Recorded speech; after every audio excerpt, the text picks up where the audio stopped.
Okay, hello. If you are interested in doing the visual creative arts here at Q3 Langley, you've got two options that you can go down. So you can either do GCSE Art and Design, Fine Art, or you can do GCSE Photography.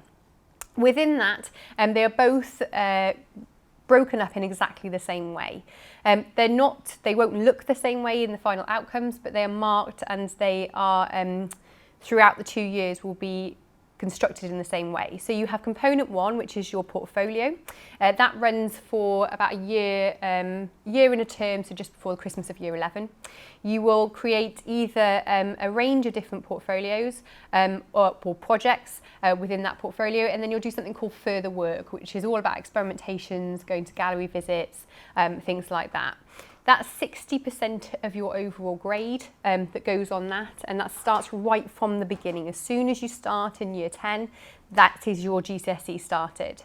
You've then got your component 2, which is your externally set exam, if you like, where it's exactly the same. You've got a portfolio, you've got a project, but the theme has been set by AQA, which is the examining board that we are with.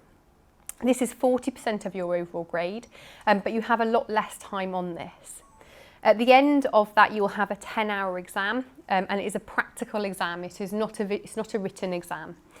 You do have to do a little bit of annotation, but it's not. You can either choose to do lots of writing, or you could choose to do a minimal amount, as long as you are. It shows a journey throughout the beginning of that portfolio to the end of that portfolio. Each portfolio, each project is broken up into 4 different assessment objectives. So that you've got assessment objective 1, which is critical understanding, looking at different artists, looking at art history, looking at different themes within art.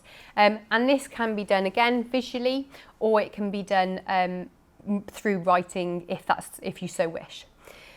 You've then got AO2, which is different experimentations of materials. So this, if you're doing photography, this could be sort of traditional forms of materials, or it can be doing a Photoshop.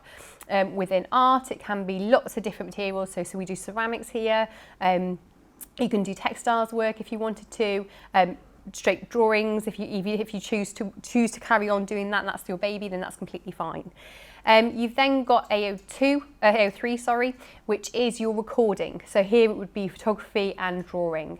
And recording can be recording of different resources as well. So they kind of coincide with each other. They all interlink. You might have a piece of work that might tick all 3 of those boxes. You've then got AO4, which is your sort of response to your overall response to that theme or to that question. And that might be an outcome towards the end, and that tends to be something that we call a final piece, but it does need to link with all the other pieces of work or the other assessment objectives, otherwise you won't get a very high grade for that. I will say that the course is quite full on right from the get going, but if you carry on making sure that you're on top of all your work, then it can be done at the Easter of year 11, and you can make sure that you've got that GCSE in the bag. It is a really exciting kind of form of being able to express yourself.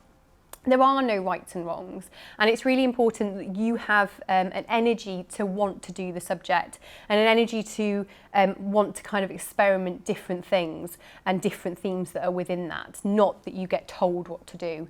It's really important that you have kind of a push and a drive. So if you want to do visual arts at Q3, then you've got fine art or you've got photography. Thank you.